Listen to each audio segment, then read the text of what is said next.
Good morning, Rabotai. Welcome to Breakfast in the Class. Breakfast in the Class today is sponsored by Barbara Sutton in honor of my beautiful friend Sophia Shabbat. Torah brought us together and should always continue to keep us together. The spiritual dedication is in honor of completing our commitment to say Tehillim daily for the last 80 days. Wow. May Hashem answer everyone's prayers l'tovah. Amen. There used to be a book called Around the World in 80 Days. Look at what you guys have done in 80 days of saying Tehillim every day. Very special. We'll tie into the class today. Also dedicated loving memory of Nazira Ajmi Aleh Shalom Lishmat Nazira Bat Rosa, sponsored by the Ajmi family. The year of Breakfast on the Class is dedicated loving memory of Lishmat Ruth or Fali Bat Adela, sponsored by her family. Breakfast on the Class is dedicated for the complete refuah shlema of Eliyahu Hanavi and for the continued health of Hara Bat Fega.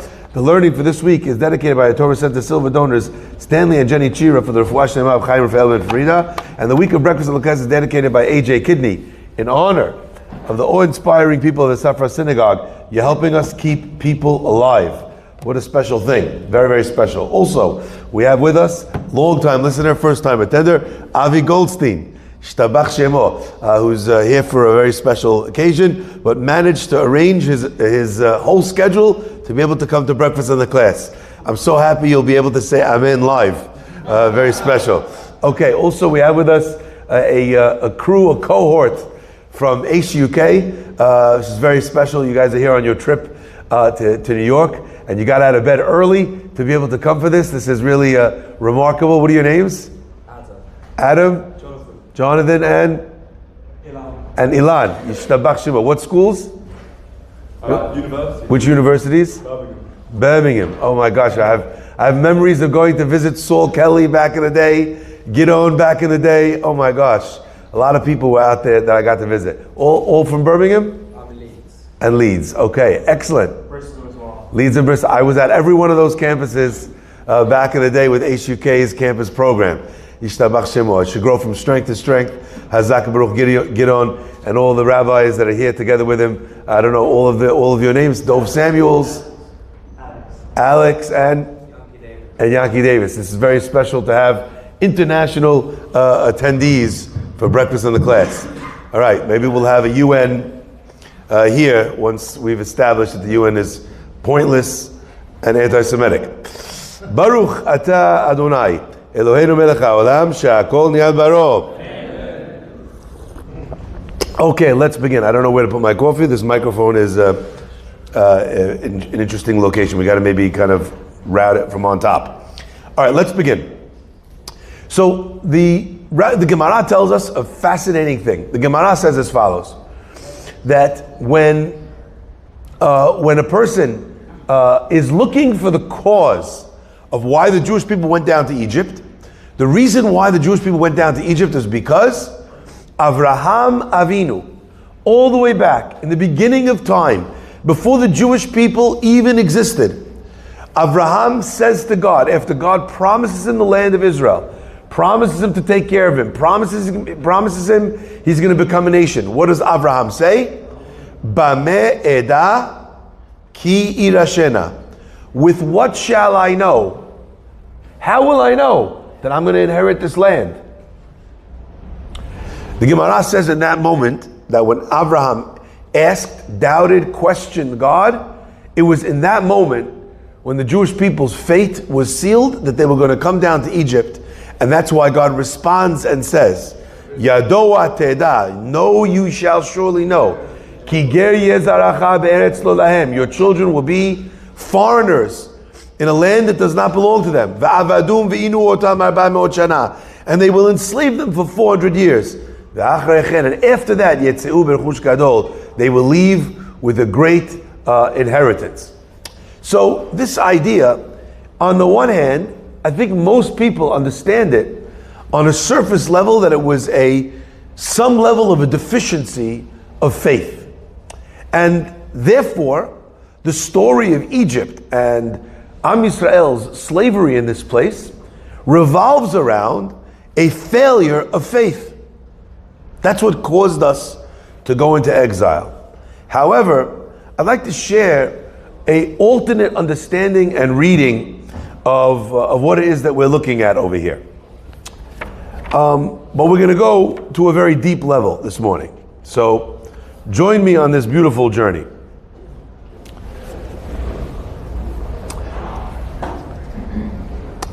When the Jewish people leave Egypt, we're told about an interesting phenomenon.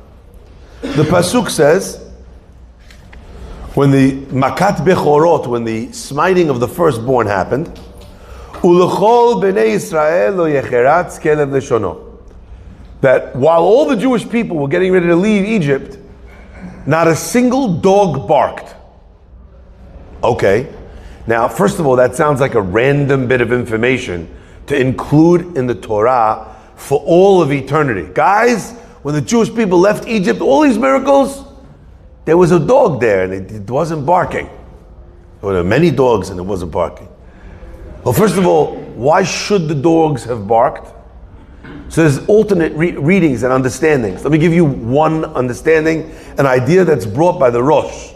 The Rosh writes, you know why the dogs should have been barking? Because when a dog sees a man with a stick, he barks. I think either because he thinks the man is going to throw the stick, or because he thinks the man is going to use the stick. But the Torah said that one of the prerequisites for leaving Egypt was that they should eat the Korban Pesach, umakelchem biyedchem, and your staffs, your stick should be in your hand, so to speak, like they're ready to walk out the door. That's how they were supposed to eat the Korban Pesach. We talked about this yesterday in breakfast in the class in sacrificing distance. But my friends, when the dogs saw that the people were walking with sticks and they didn't bark, that's a noteworthy moment. In fact, the dogs are rewarded that they get the extra helping of meat. If meat is non-kosher, what do you do with the meat? You don't throw it away or sell it. You throw it to the dog in remembrance of that moment when the dogs did not bark. Now, a bit random, can we agree? That's the end of the story. Let's go to the beginning of the story. The Pasuk says that the bondage in Egypt started with one story, with one sentence. How did the Jews become enslaved in Egypt? How did it begin? Says the Pasuk, Vayareu otanu hamitzrim. And the Egyptians did bad to us. Vayareu. Very interesting syntax. Right? It normally wouldn't say. It sounds almost like ghetto talk. And what did they do to us? They batted us. Vayareu otanu. They batted us. That's literally how you would translate it. It should say ve'asu lanu ra. They made it bad for us. Vayareu otanu. Almost as like they made us bad. Well, they batted us. What does that mean? Says the Pasuk, Hava nitchakim alo. Paro calls a meeting of all of his advisors. And he says, we have ourselves a problem. What's the problem? The Jewish problem. We need to outsmart these Jews. Hava nitchakim alo. Why? Pen yirbeh. Maybe they will grow in number. And when war will be called on our state, on Egypt, what will the Jews do? They will join our enemies, and they will fight against us. They'll fight against us, and they will leave the land. The commentators point out that Paro was telling them, listen, we have to worry about these Jews. In a war, they're going to side with our enemies, and then what did he really mean? They're going to drive us out of the land. But says Rashi, that when people don't want to speak badly about themselves, what do? They use the language of someone else. So as an example, someone wouldn't say, imagine I got sick with this disease. They would say, if someone gets sick with a disease, if you die, don't say if you, say if someone. We don't like saying bad things about ourselves. So therefore Paro says, Ve'ala min haaretz. But he starts off by making a basic supposition, and that is, in a moment of choice, what will the Jews choose? The Jews will choose our enemies. Now, at that point, Egypt had been nothing if not hospitable to the Jewish people that lived there. There was no feasible reason, no logical reason that they should have suspected the Jewish people of potential mutiny, of wanting to side with the enemy. Zero. Says Rav Mordechai Gifter, that's what the word Vayareu Otanu means. It doesn't mean that they did bad things to us. It means that they made us out to be bad. They said bad things about us. They made it as if we were ungrateful people. We were disloyal people. So they made us bad. And how did they do that? By this claim of a lack of Jewish loyalty. By the way, it has been one of the most persistent parts of anti-Semitism throughout the ages, is that the Jewish people are not loyal to this country. Their loyalty is to Israel. Their loyalty is not to America. It's not to Germany. It's not to Canada. It's not to England. They vote for Israel first. My friends, even in this last election, there were claims that the reason why Jews that voted for Trump, again, like him or hate him is irrelevant to this conversation. The reason why they voted for him is because he was pro-Israel. You see that their first interest is not America, because it became a one-issue race, and look, they voted for Israel. Amazing that even now, with protests raging in the streets of our countries, with anti-Semitic attacks on the streets of America having risen by hundreds of percent, the number one minority in this country that is attacked is us. The number one source of targeting of racism is Jews, even though we're a tiny percentage of the people of America. We've overtaken every other minority group. And yet, what will they call the Jewish voting for Trump? They'll call it a vote for Israel. They don't understand it was a vote for the people of Israel. Is there anything more elemental than a nation, a people, a religion, a group, a creed, a race, whatever you want to call us, voting for their own safety, not to be attacked or to be marginalized or to be picked on or to be beaten or to be punched or to be forbidden from walking across a quad on a college campus? Unbelievable that you could call that any other thing rather than what any American should be voting for. Their right to be free in a country that portends or pretends, professes to be the land of the free.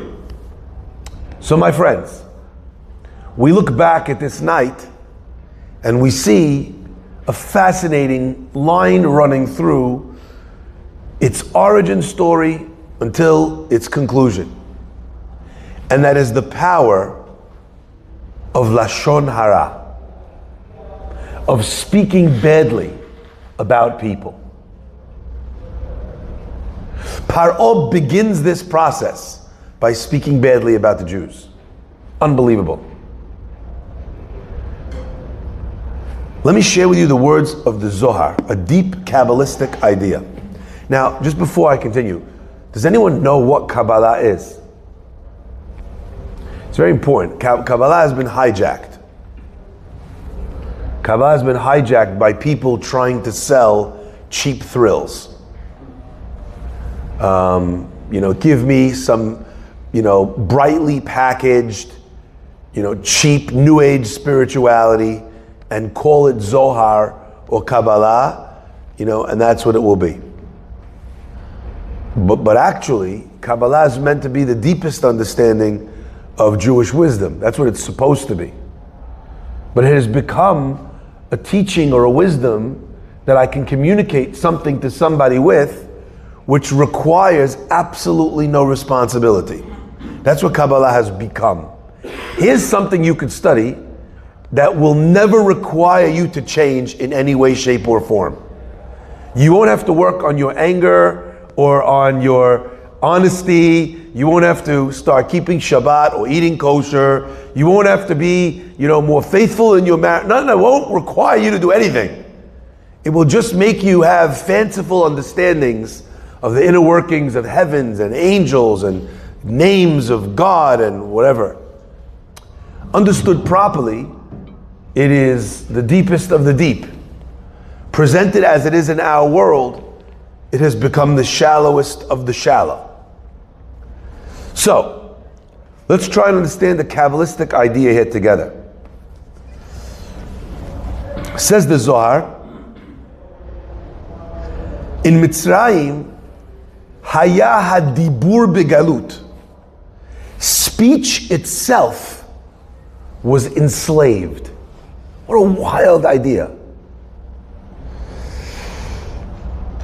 Now, says the Zohar one step further, and this is just insane.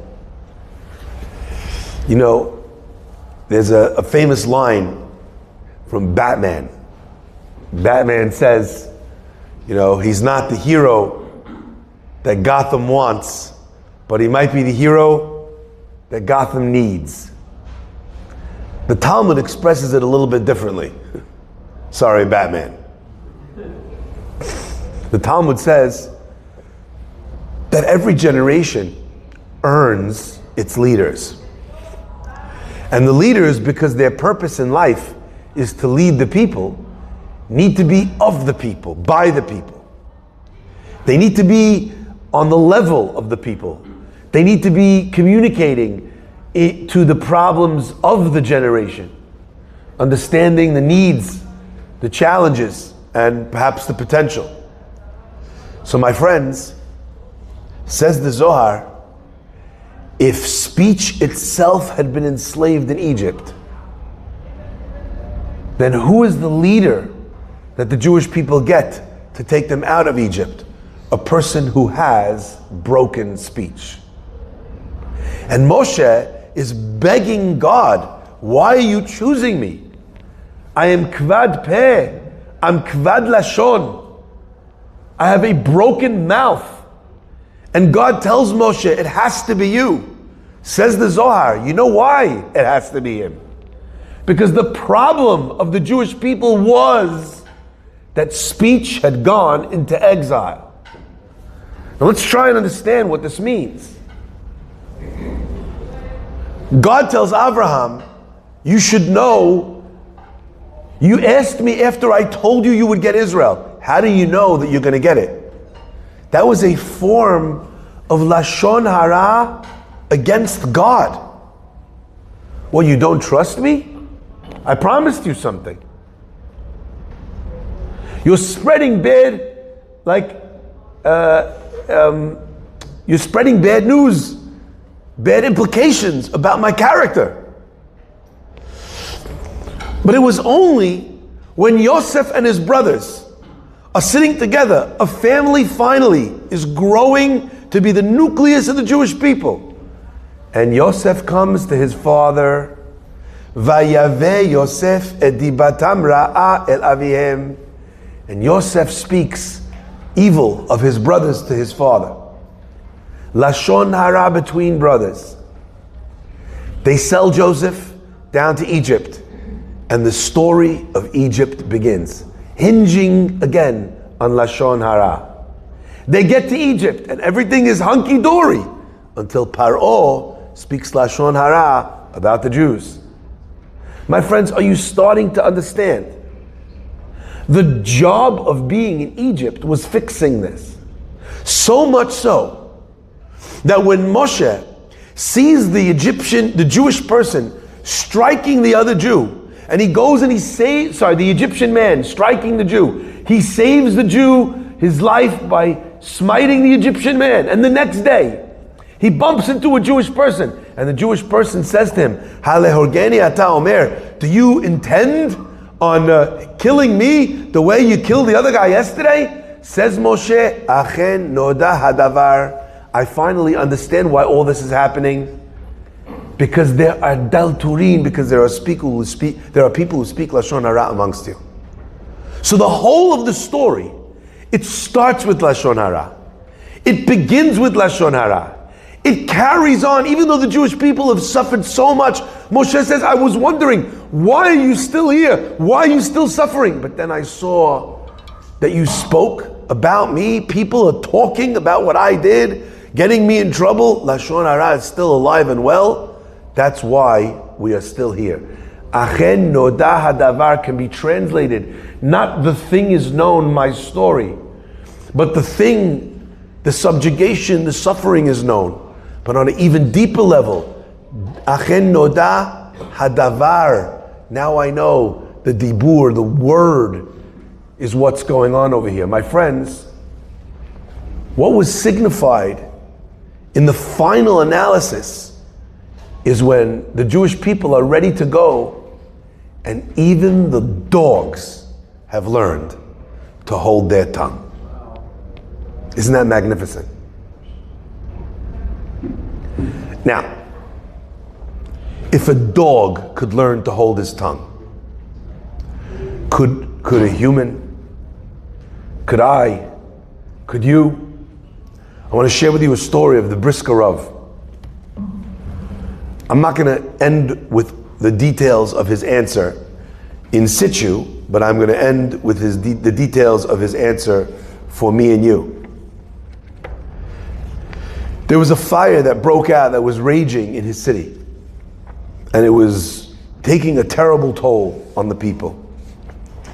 So the rabbi, he had a good idea why this fire was raging, and he said it is down to the fire of machloket, the fire of dissent, of fighting, of disunity, of hating one another.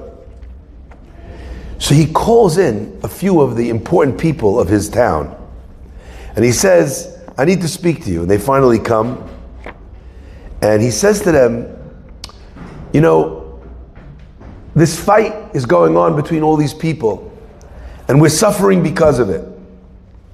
Listen to this. He says, I have one question for you. You ever look at the story of the Jewish Exodus, and you see that it talks about how the dogs were not barking? And the question is, why would the dogs have barked or not barked? So they said yes. He said, well, let me share with you an interpretation based on the Gemara. The Gemara says that when the Malach HaMavet comes to town, which is very different than when Santa Claus comes to town, entirely different set of reactions. The Malach HaMavet coming to town. Okay. When the Malach HaMavet, the angel of death, comes to town, when death is in the area, the dogs can sense it and they bark. It's fascinating. Even till this day, they sense the danger. So dogs will bark when the angel of death comes. But the Talmud also tells us that the dogs sing.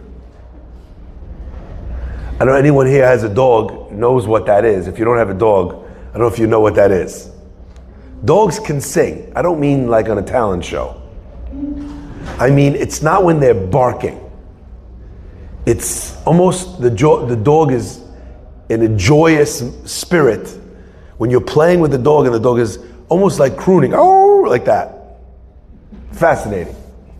You're a dog owner or a dog lover? Dog lover. That's why you're sitting very far from Medina, who's a very big cat lover. Okay. Now, my friends, you know when a dog sings, says the Talmud? A dog sings when it consents that Eliyahu has come to town, that Elijah the prophet has come to town. Well, when does Eliyahu come to town? One time is when there's a Brit Milah, we know there's a chair of Elijah. Another time Eliyahu comes to town is on the night of Pesach. But ultimately, when is it Eliyahu Hanavi's job to come to town? Before redemption. Elijah always precedes Mashiach, redemption. Said the Brisker Rav to these fellows. He says, here are the dogs in what can only be described as a moment of absolute confusion. Now, had Schrodinger had a dog, we might have had a different term for his simultaneous conundrum. The dogs didn't know what to do. On the one hand, the angel of death is in town because all the death of the firstborn. On the other hand, the Jewish people are going they're leaving exile. That must have meant that Eliyahu Hanavi is in town. Do they bark or do they sing? So the dogs didn't know what to do. So what did they do? They remained silent. Fascinating insight from the Brisker Rav. Now, what he said in his story was, you are witnessing these families fighting with one another. A machloket that has consumed the whole city. Everybody's on one side or the other side of an issue, yelling, screaming, name calling. And you don't know what to do. So what have you done? You've acted like the dogs and you've remained silent because you're not sure what to do. Say something, that's what he said. I want to take maybe a little bit of a different tack based on the Brisker Rav's observation. The dogs, we know, were rewarded for their silence. Maybe the lesson here is, if you don't know what to say, shut up. If it's not clear, if your dog, if you're barking or you're singing will be the better of the two, keep your mouth shut. The question most people ask when it comes to Lashon Hara is this allowed or not allowed? I have a different question that we should be asking. What is the purpose of these words? You want to talk about yourself? Go ahead. Try not to look arrogant. Make sure you don't humble brag. But my friends, you want to talk about someone else? Ask yourself, if I don't know that there is going to be only a positive outcome to these words, why would I talk about someone else? Why wouldn't I just keep my mouth shut? The entire story of Pesach happens when speech goes into exile.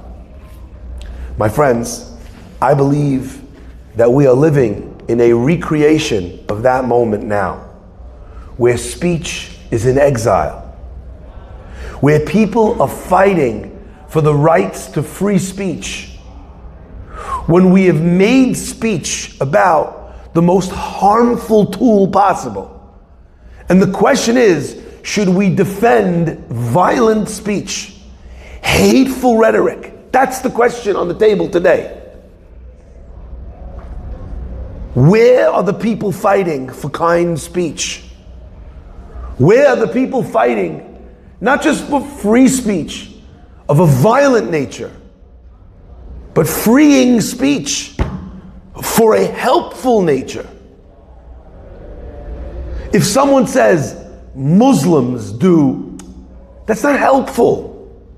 It's also not accurate. If someone says Jews do, it's not helpful. Also, it's not accurate. That should be the fight. Not for free speech, but to free speech from its shackles, from where it has become exiled. We live in a generation where, for the sake of a few likes, people are willing to engage in full-on character assassination. We live in a generation where, because somebody said one thing, people will cancel, destroy their livelihood, ruin their names. It is wild to think that this is the world that we live in. But my friends, we have been here before. And we learned the hard way that until we learn to guard our tongues, until we learn not to speak badly about one another, we will remain in this place, in this space, in this moment in time. And it is only when Jews refuse to speak badly about one another that speech can be redeemed. I don't know who the Moshe of our generation is, the man of the broken tongue. But I do know this. It was a man who was constantly fighting for the Jewish people, used his speech to defend the Jews to God time and time and time again. I think that maybe this is why on the night of the Seder we have one job. And what is our job on the night of the Seder? To do as much as we can. Kol hamarbeh lissaper b'tziat Mitzrayim harei ze meshubach. You want to talk? No problem. No one's telling you not to talk. Talk. But talk constructive. Talk praise. Talk gratitude.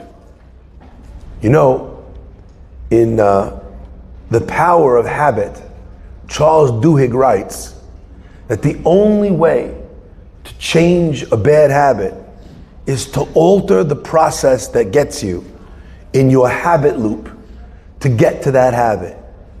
And if you figure out how to break that habit loop time and time again, then eventually what happens is you don't stop your habit, you just engage in a new one. You create, you overwrite a new one. Now back in the day, if you had a tape of yourself from when you were young attempting to sing some song very badly, and you were embarrassed by it, you know what you did? You can't just stop playing it, someone else can play it again. You had to record another voice over that voice. On the night of the Seder, in this epic battle of speaking badly about people, what do? We teach our tongues to speak praise. And when we do that, we are creating a new habit. And in that new habit lies the freedom of Am Yisrael from this moment. To a point where even the dogs are capable of keeping their mouths shut. May Hashem bless us in our life, in our day-to-day, to look at people and think to ourselves, what nice thing can I say? I mean, English people, don't try that in New York, you probably get punched. But not on the train. When you're in a normal situation. To compliment someone, it's amazing, by the way. Has anyone ever come up to you in the beginning of the morning and said, wow, you know, I love your style. Nice shoes, nice hat, cool tie. Unbelievable, right? Love your hair. Nice glasses. It's a dumb little comment. And you know something? I didn't even make these glasses. But I chose them. So what are you complimenting me on? You're complimenting me on the fact that I chose a nice pair of sneakers that someone else made. How minimal is that level of compliment? And yet, it brings a smile to your face. It changes your day. How about you walk out and someone says, oh God, are you wearing that shirt with those? I mean, it's so small. Someone gives you a criticism. It changes your whole day. Even on something dumb, never mind on something important. My friends, I'll never forget when I gave a class once and I said that something was stupid and a 4-year-old child said, Rabbi, don't say stupid. Stupid's a bad word. I was owned by a 4-year-old. Lucky it was Shabbat, he couldn't mic drop on me. And I said, you're absolutely right. Stupid is a bad word. When it's directed at a person, when you can make someone feel like a piece of garbage, In England, they call it rubbishing. I love that verb. You can rubbish someone. Literally throw him in the garbage. This is the power that we have. It's the story of our exile. But once, just like once upon a time, hopefully once, very soon again, we will experience how the training of speech in a good way will result in being redeemed once again. B'Nisan nigalu, b'Nisan atidin lihigael. Rabbi Hananya ben Akasha omer, Kadosh Baruch Hu zukot Israel, lefikach ibalem Torah tzneimana.